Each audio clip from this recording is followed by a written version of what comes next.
Global. We'll bring you the day's big stories from across India and the world. Joining me from Washington, D.C. is my colleague Nick Harper. Nick, very good to see you. Thanks, Tanvi. Morning. It's 9 a.m. here in Washington, D.C. It's 3 in the afternoon across Central Europe. Coming up in the next 30 minutes, we'll get you the latest on the drone attack on ships in the Red Sea. And a Chinese property developer gets a temporary lifeline. We'll tell you more. But first, the headlines. Israeli general says northern Gaza operations close to completion as Israel presses its ground campaign deep into the south. Climate finance takes center stage at COP28 climate talks.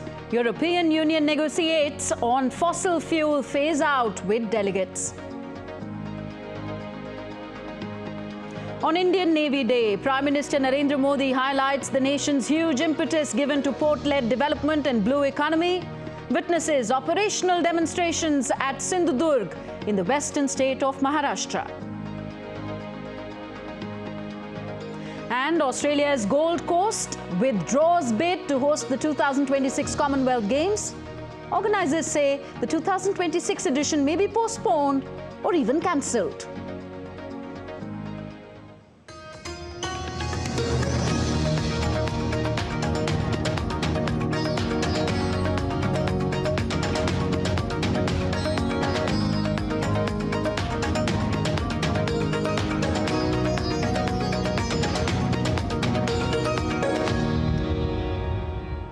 First news from India. Prime Minister Narendra Modi unveiled the statue of Indian Maratha ruler Chhatrapati Shivaji Maharaj at the Rajkot Fort in India's western state of Maharashtra. Navy Day 2023 celebrations at Sindhudurg paid homage to the rich maritime heritage of Chhatrapati Shivaji Maharaj, whose seal inspired the new naval ensign, which was adopted last year when the Prime Minister commissioned the first indigenous aircraft carrier INS Vikrant. Prime Minister Narendra Modi also walked around the exhibition showcased on the occasion based on the life and times of Chhatrapati Shivaji Maharaj.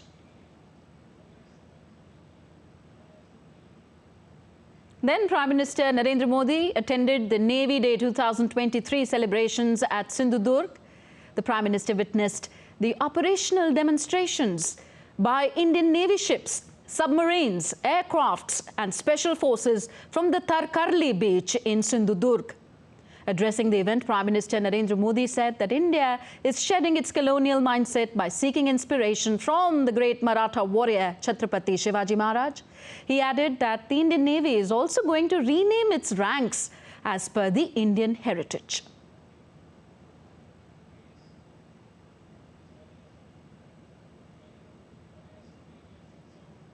Chhatrapati वीर शिवाजी महाराज से प्रेरणा लेते हुए आज भारत गुलामी की मानसिकता को पीछे छोड़कर आगे बढ़ रहा है। मुझे खुशी है कि हमारे नेवल ऑफिसर्स जो अपलेट्स पहनते हैं, अब उसमें छत्रपति वीर शिवाजी महाराज की विरासत की झलक भी देखने को मिलने वाली है।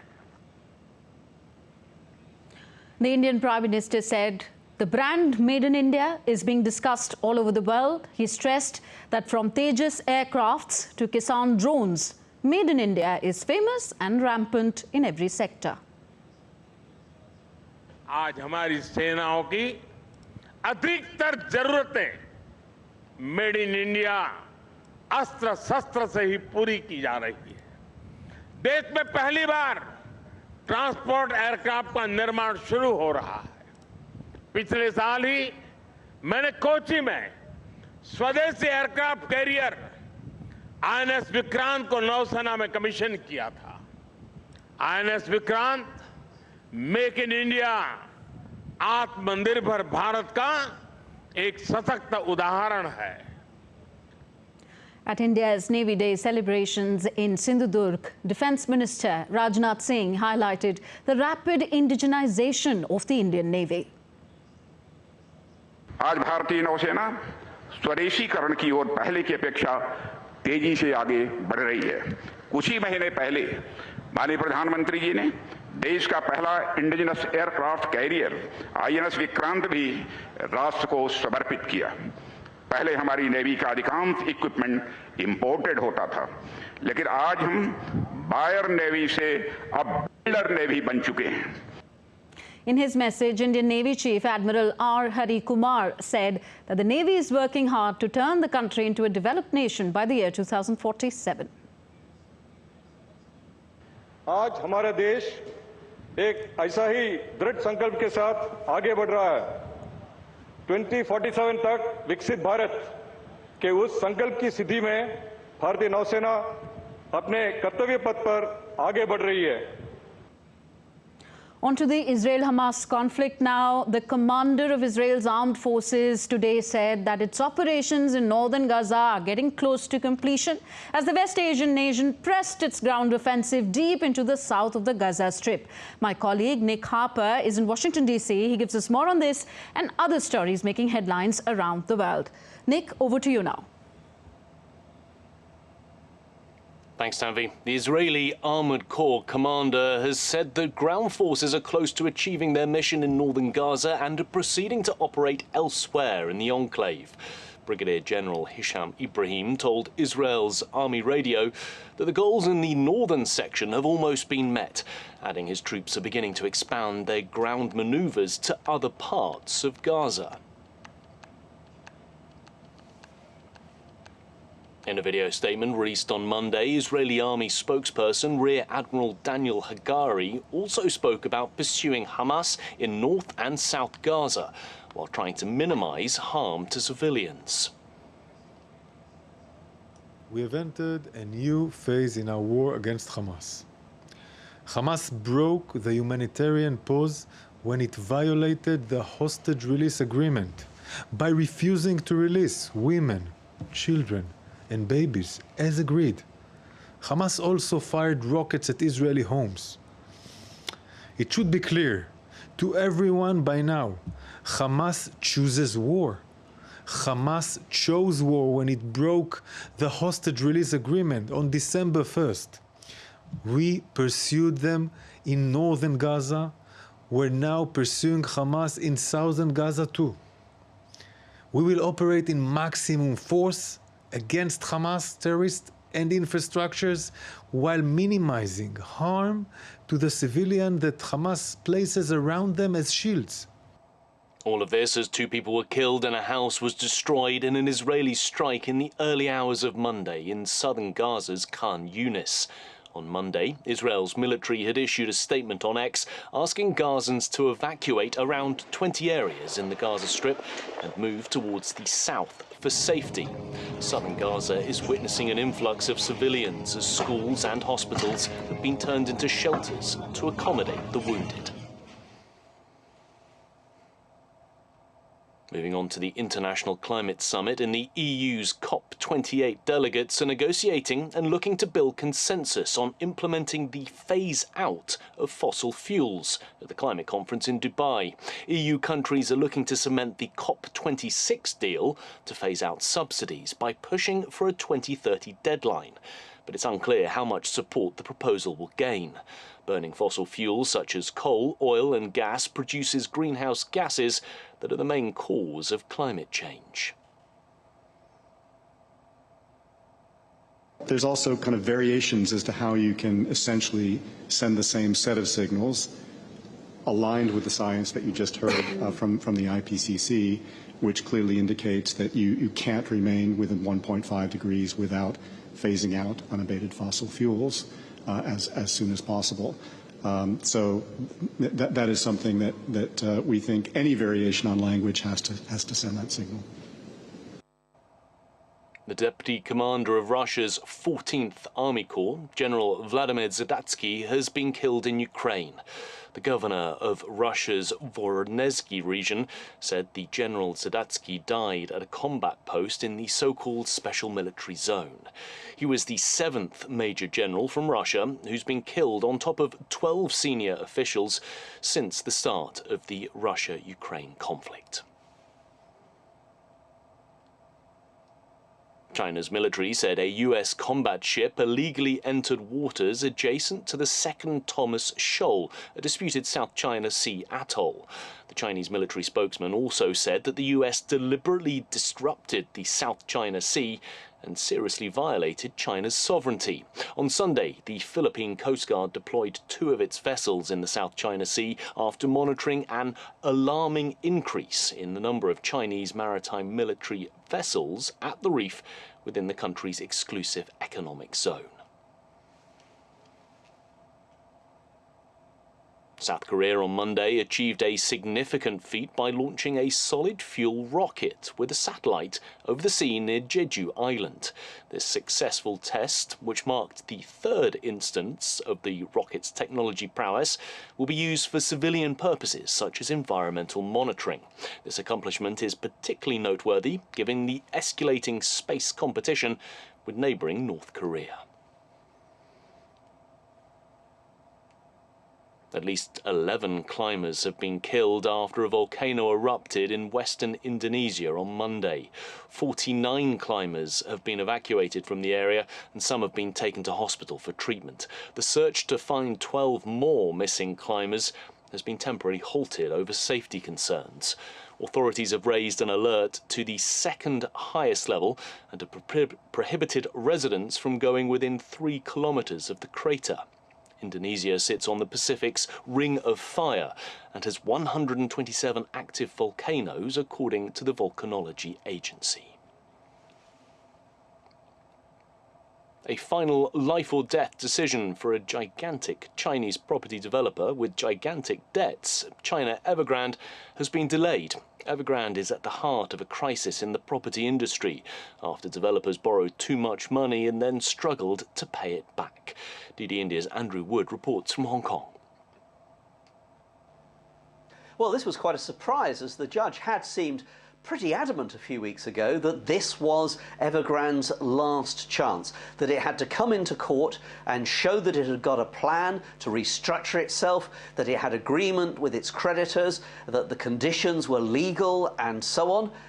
Or else face liquidation, in which case the court would have appointed a liquidator to go in, perhaps to continue to run the company if possible, but break it up, sell off all the assets and make sure there was enough cash, first of all, to pay the taxman, to pay the employees, and then finally the other creditors. But the lawyers for Evergrande managed to persuade the judge that they'd managed to beef up the restructuring plan last week, and that if the judge could grant another 5 weeks of deliberation and negotiation and fine-tuning, then the lawyers were confident that Evergrande would have a plan which would enable it to continue operating and keeping all of its creditors happy. Remember, Evergrande owes around about $300 billion.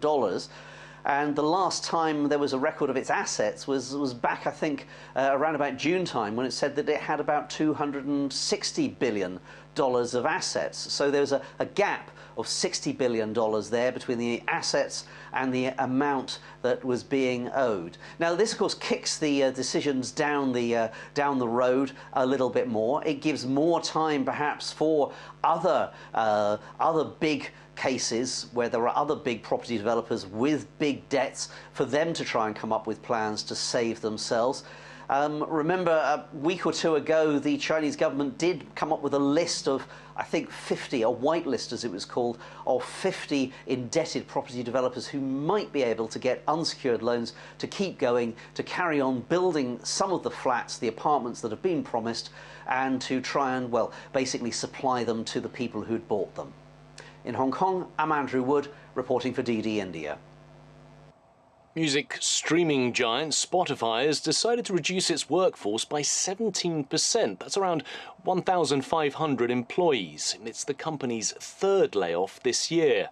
Earlier, in January, Spotify laid off 600 employees and then 200 more in June. Spotify CEO Daniel Ek cited slow economic growth and rising capital costs among reasons for the latest job cuts. In the 3rd quarter, the company swung to a profit, aided by price hikes in its streaming services and a growth in subscribers. Despite this, the CEO said a substantial action to cut down costs was the best option to achieve the company's objectives. Well, that's it from me here in Washington. Back to you, Tanvi, in the studio. Thank you very much, Nick. Nick Harper joining us from Washington, D.C. You're watching DD India Global. Still to come on the show. Zoram People's Movement set to form government in India's eastern state of Mizoram as results declared today. And North Korean leader Kim Jong-un calls for action on falling birth rates in the country, describing the challenge as everyone's housekeeping duty.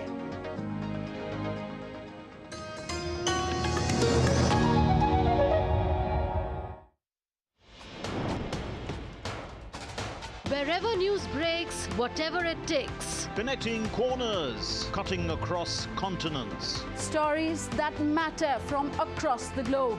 Accurate, authentic journalism that serves you right.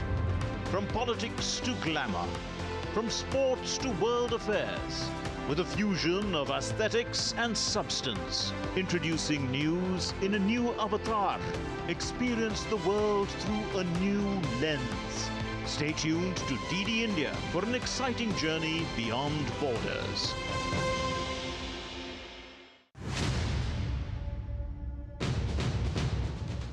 एक लंबे रक्तपात भरे युग का अंत धारा 370 के समाप्त होने से पहले। For decades and decades, downtown area of Srinagar has always been symbolic of unrest, turbulence, turmoil, disturbances, and everything that has to do with the disruption. पहले तो महीने में 20 दिन होता था हड़ताल, अब नहीं होती। I'm right now standing in the middle of the Jama Masjid market, and this is how weekday here looks like. जिनको होगा 1-2 करोड़ टर्नओवर है, बिल्कुल कैश टर्नओवर। बंद क्या बंद? ये दुकान हालात बिल्कुल ठीक है, बिल्कुल ठीक है, कुछ नहीं होता है। कश्मीर तो बेनजीर है, हीरा है, दंगा फसाद तो नहीं है। The making of the Naya Kashmir or New Kashmir.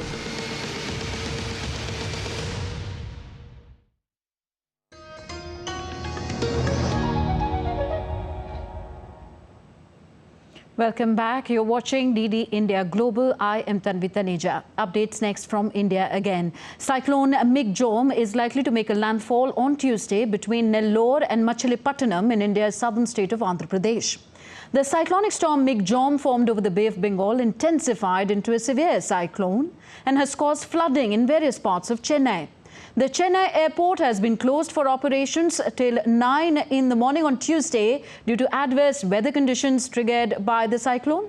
The regional meteorological department has said that the rain will reduce in the next 6 hours in North Tamil Nadu.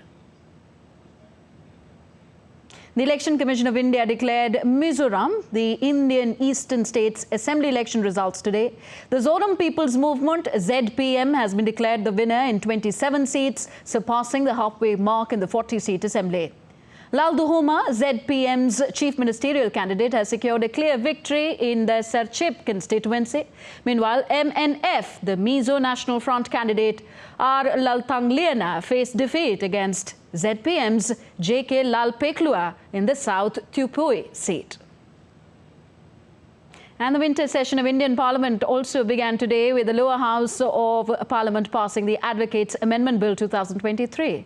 The bill was moved by Union Minister of State for Law and Justice, Arjun Ram Meghwal, for consideration and passage.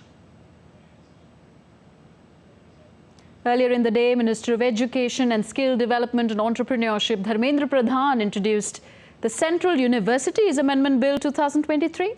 The bill makes way for setting up a central tribal university in Telangana. This will increase access and quality of education in the state. In the beginning of the session, Prime Minister Narendra Modi was applauded for his party's big win in the 3 state elections on Sunday. The upper house of Indian Parliament passed the Post Office Bill 2023 to amend the 125-year-old Indian Post Office Act. The bill was introduced by IT Minister Ashwini Vaishnav, sought to modify and consolidate Indian law pertaining to post offices. Both the houses were adjourned for the day to reconvene on Tuesday at 11 a.m. Addressing the Knowledge India Visitors Program in New Delhi, India's External Affairs Minister Dr. S. Jaishankar elaborated the meaning of building the Bharat narrative and said that it has multiple symbolisms in different domains. Politically, Bharat is a statement of independence. It is a declaration that as India engages the world, it doesn't have to be done necessarily in terms set by others or in frameworks determined by others. That our objective in that engagement is in many ways to actually let our own personality and our own, I would say, innate qualities come out. So it is in ways, I would say, an expression of the persona of a society. Still with India, Kenyan President William Ruto is in India accompanied by a high-level official delegation. The Kenyan President was given a ceremonial welcome today. He is on an official state visit until December the 6th to hold substantive engagements and further strengthen bilateral relations between the two countries. U.S. Principal Deputy National Security Advisor Jonathan Feiner is also on an official visit to India. He met India's Deputy National Security Advisor for Strategic Affairs, Vikram Misri, in New Delhi on Monday. During the meeting, the two Deputy National Security Advisors reviewed important bilateral issues and exchanged views on regional and global developments. Both undertook the first comprehensive mid-term review of the India-US initiative on critical and emerging technologies. Sri Lankan Army Commander Lieutenant General Vikum Liange paid tribute to fallen Indian soldiers in New Delhi on Monday. Liange, who is on a two-day visit to India, laid wreath at the National War Memorial in New Delhi. The Army Commander was also accorded a ceremonial Guard of Honour by the Indian Services.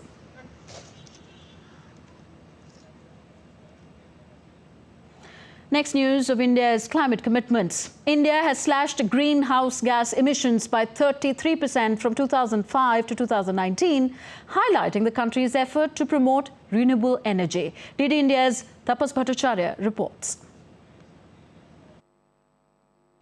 India has shown remarkable progress in reducing its greenhouse gas emissions. India's emission intensity dropped by an astonishing 33% from 2005 to 2019.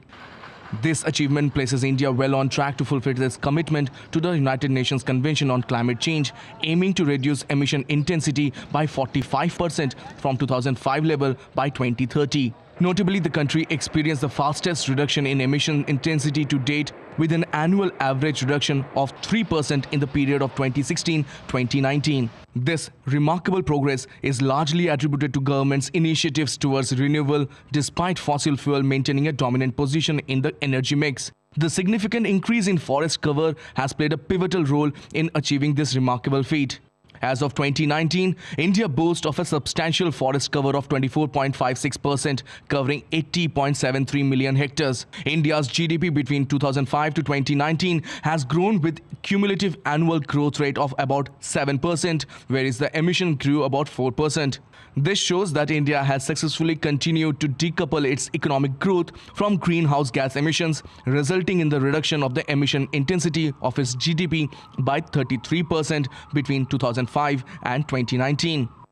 India's share of non-fossil sources-based installed capacity of electricity generation in 2023 is more than 41%. India achieved its NDC target of 40% cumulative electric power installed capacity from non-fossil fuel-based energy sources in 2021, 9 years in advance of the target date of 2030. As India continues its journey towards a sustainable future, the focus on renewable energy, increased forest cover, and innovative solutions like green hydrogen mark a significant stride in mitigating climate change. Tapas Bhattacharya's report, TD India. And now we take a look at other stories making news around the world. North Korean leader Kim Jong-un called for efforts to tackle the country's falling birth rates, describing the challenge as everyone's housekeeping duty. At an event held for mothers in Pyongyang, Kim said the nation should work with the mothers to prevent the birth rate from declining and focus on providing good childcare services.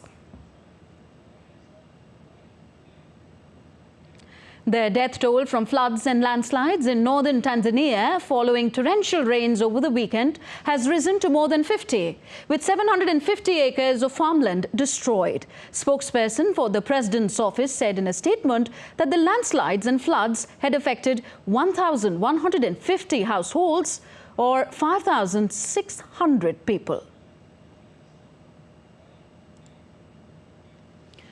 Mourners held a funeral in Baghdad on Monday for 5 Iraqi militants killed by a US airstrike near the northern city of Kirkuk as they prepared to launch explosive projectiles at the US forces in the country.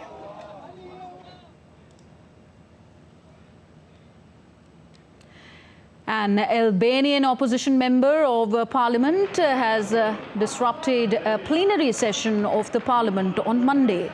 The member, igniting smoke bombs and setting paper on fire, accused the government of trying to silence the opposition.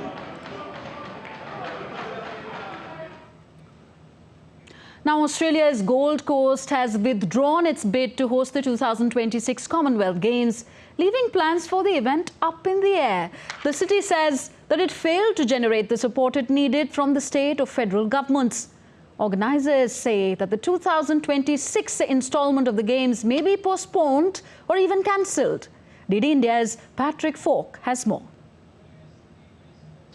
Well, this really does seem to hit the nail in the coffin for the Commonwealth Games to take place in Australia. The mayor of the Gold Coast, Tom Tate, who'd offered to bring the event to the city, which had hosted it previously in 2018, said that the vision of the Gold Coast was not in line with the vision of the state or federal governments. But it has to be said that even his own deputy mayor ruled out supporting the event this time round. The Commonwealth Games Federation had struggled to find a host for the 2026 edition of the Games until the state of Victoria volunteered to host it. It then backed out because of ballooning costs, at which point the Gold Coast stepped in, offering a streamlined version of the Games, possibly to be held together with the city of Perth, a 6-hour flight away. But in the end, the city simply wasn't able to muster the financial support that was necessary. Tom Tate said that the Gold Coast had done everything that it could, and also said that Australia would be known as a country which reneged on its sporting contracts. But the bigger question really is, what is the future of the Commonwealth Games? It's an event which brings around 4,000 athletes together from at least 54 different countries, most of which were former territories of the British Empire. The last event was staged in 2022, only after Birmingham had stepped in at the last minute to host the event. So the future of the 2026 Commonwealth Games hangs in balance. That's all in this edition of DD India Global. Do let us know your thoughts on the news of the day. You can connect with us on Facebook, X, formerly Twitter, and Instagram at DD India Live. You can also find us online at ddindia.co.in. We will be back with more news as it breaks here on DD India. I'm Tanvi Taneja from my entire team in New Delhi. Thank you for watching. Namaskar.